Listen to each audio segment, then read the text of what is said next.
नमस्कार।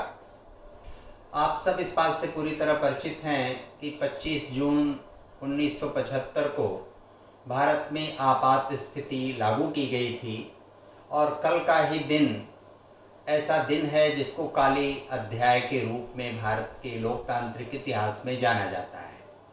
इंदिरा जी द्वारा वह लागू किया गया था आपातकाल।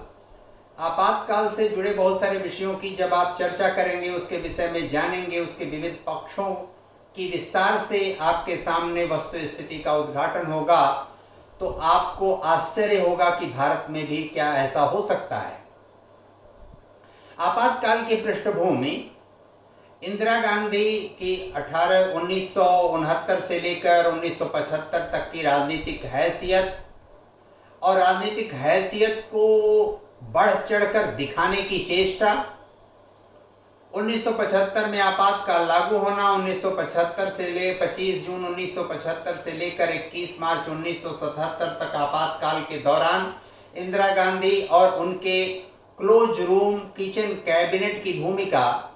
21 मार्च 1977 को आपातकाल समाप्त होने, मध्यावधि चुनाव होने के उपरांत जो इंदिरा गांधी का रसूख था, जो इकबाल था, वो कैसे घटा और कैसे चुनाव हुआ, इन सब के विषय में तो उस समय के जो बड़े बड़े नेता थे, चाहे वो जयप्रकाश नारायण जी हों, मोरारजी देसाई जी हों, अटल बिहारी वाजपेयी जी हों, अशोक मेहता जी हों, लाल कृष्ण आडवाणी जी हों, ऐसे बड़े बड़े नेताओं को जो काल कोठरी में डाल दिया गया, इनकी आवाज़ दबा दी गई, लोकतंत्र के सभी स्तंभों का गला घोंट दिया गया, न्यायालय का गला घोंटा गया, कार्यपालिका का गला घोटा गया, व्यवस्थापिका का गला घोटा गया, और यहाँ तक कि प्रेस, यानी उस समय तो डिजिटल माध्यम नहीं था प्रेस का, लेकिन जो भी प्रिंट मीडिया थी या इलेक्ट्रॉनिक मीडिया के कुछ आधार स्तंभ थे, उन सब पर सेंसर लगा दिया गया था, प्रतिबंधित कर दिया गया था, उनका गला दबा दिया गया था।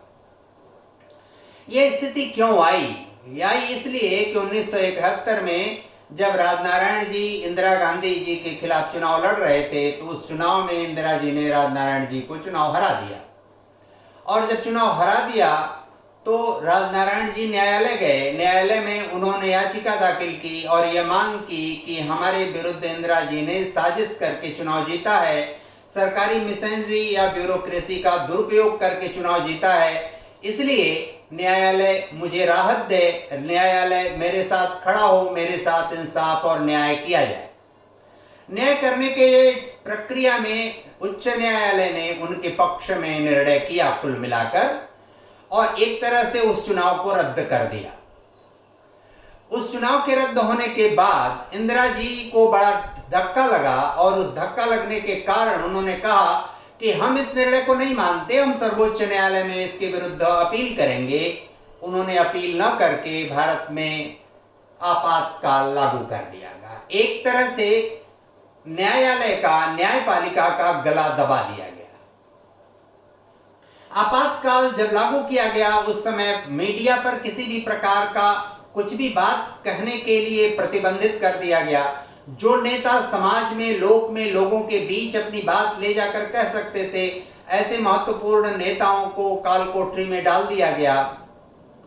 लोकतंत्र का जितना हिसाब किताब होता है, जितनी व्यवस्था और प्रक्रिया होती है, उस सब को ध्वस्त धराशायी करके रसातल में पहुंचाने का कार्य इंदिरा गांधी और उनके बेटे संजय गांधी जी, उनके और सभी सिपह सालारों ने यह काम किया।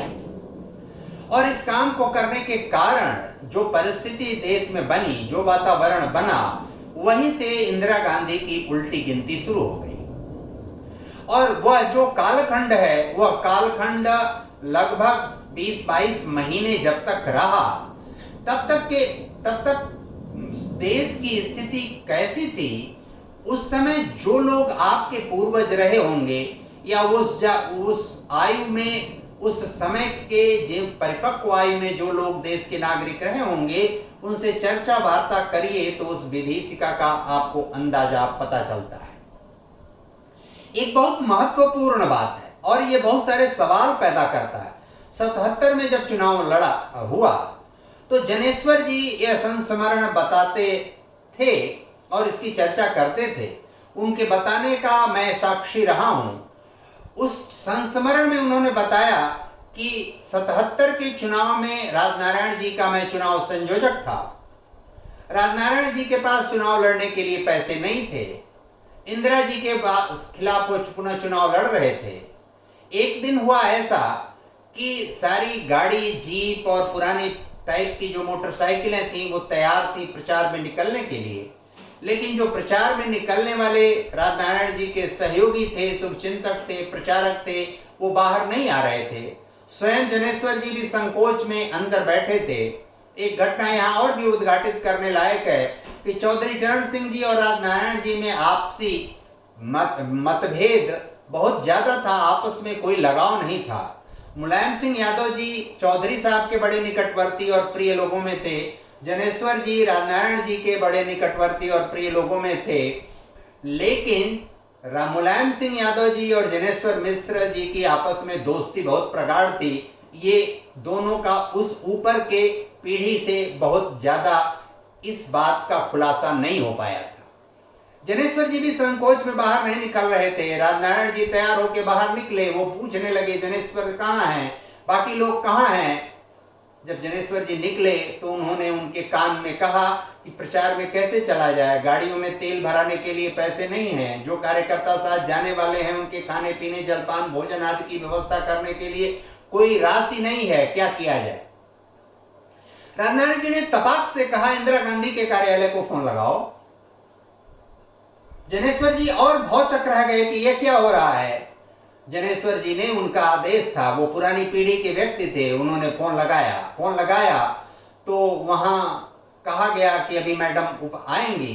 2-4 मिनट में मैडम हाजिर हुई। वहां से फिर फोन आया, राजनारायण जी फोन पर आए, दोनों लोगों की बात हुई। राजनारायण जी ने कहा कि देखिए आप बड़ी नेता हैं हमसे और आप चुनाव लड़ रही हैं, हम चुनाव लड़ रहे हैं, हमारे विरुद्ध चुनाव लड़ रही हैं आप, पुनः आप चुनाव लड़ जाएंगी, जीत जाएंगी तो ये संदेश समाज में खराब जाएगा कि आपने पुनः धन बल का उपयोग करके मुझे चुनाव हरा दिया। मैं आपके विरुद्ध मजबूती से और ताकत से चुनाव लड़ सकूं, यह दिखाई पड़ना चाहिए समाज को।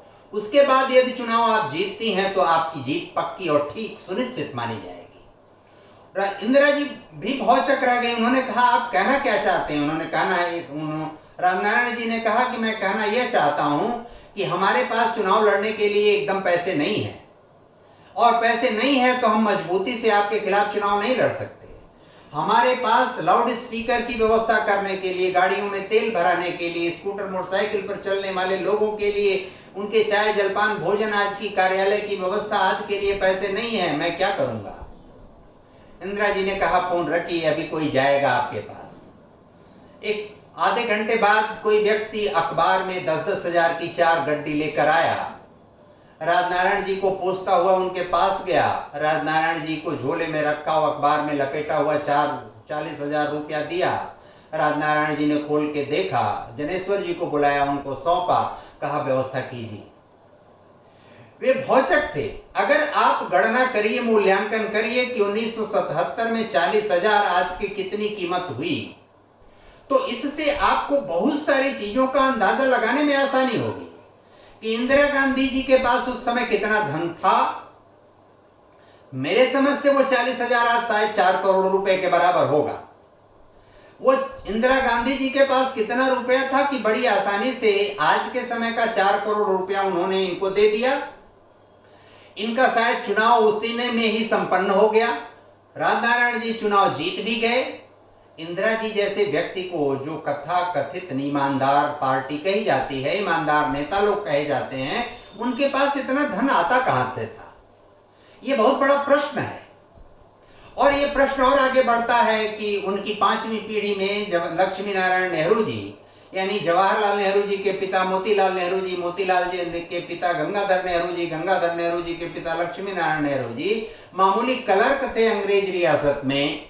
उसके बाद से लेकर आज तक इस खानदान ने, इस परिवार ने कोई धंधा, बिजनेस, रोजगार, व्यापार, कल कारखाना नहीं लगाया, कोई नौकरी चाकरी, व्यवसाय, कृषि आदि उद्योग नहीं किया।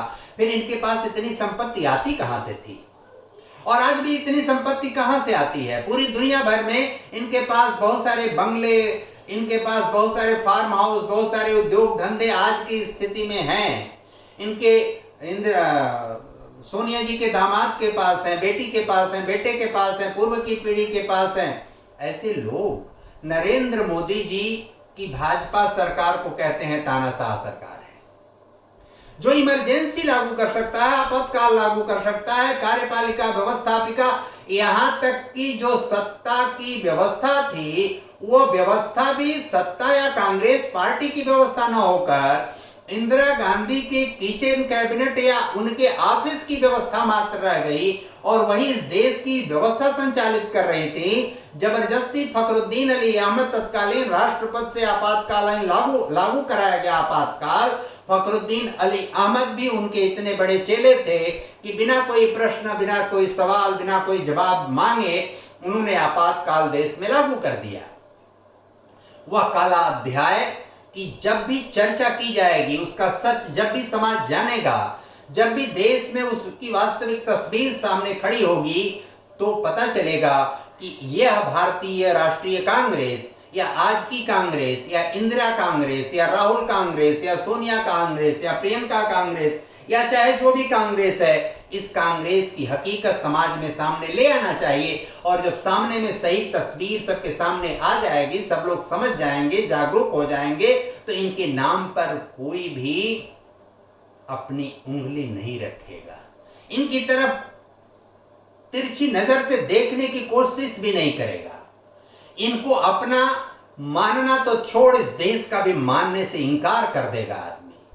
भारतीय जनता पार्टी या उनके पक्षकार लोगों की यह बहुत बड़ी कमी रही है कि इनका सच जितना ठीक से उजागर होना चाहिए समाज और देश में, इनको जैसे खोलकर इनकी पूरी वास्तविक तस्वीर आनी चाहिए, वो तस्वीर लाने में पूरी तरह असफल रहे हैं।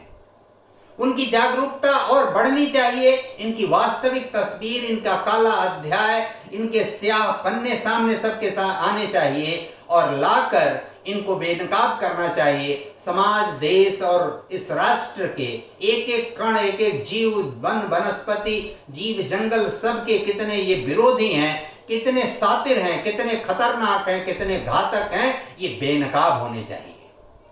आपातकाल कल 25 जून का वह दिन बहुत खतरनाक, देश के लिए घातक दिन था। इंदिरा गांधी को खलनायक, उनसे जुड़े लोगों को खलनायक देश को मानना चाहिए और उस खलनायकी की कीमत आज उसको उजागर करके सबको चुकाना चाहिए, इनको कटघरे में खड़ा करना चाहिए। आपातकाल निंदनीय था, घोर निंदनीय था, आज भी उसकी कीमत ऐसे धरातल पर कांग्रेस और उन कांग्रेसियों को ले जाकर खड़ा करना चाहिए कि वे अपनी उसकी कीमत चुकाने के लिए बाध्य और मजबूर हो। और आज भी जो कृतज्ञता और गंदी हरकत कर रहे हैं, सही लोगों पर सवाल पूछ रहे हैं, प्रधानमंत्री को अपशब्द और फूहड़ फूहड़ गालियां दी जा रही हैं, ऐसे भद्दे शब्दों का प्रयोग हो रहा है, अगर प्रतिक्रिया में या प्रतिसाद में कहीं कोई छोटी बात प्रधानमंत्री के मुंह से निकल जाती है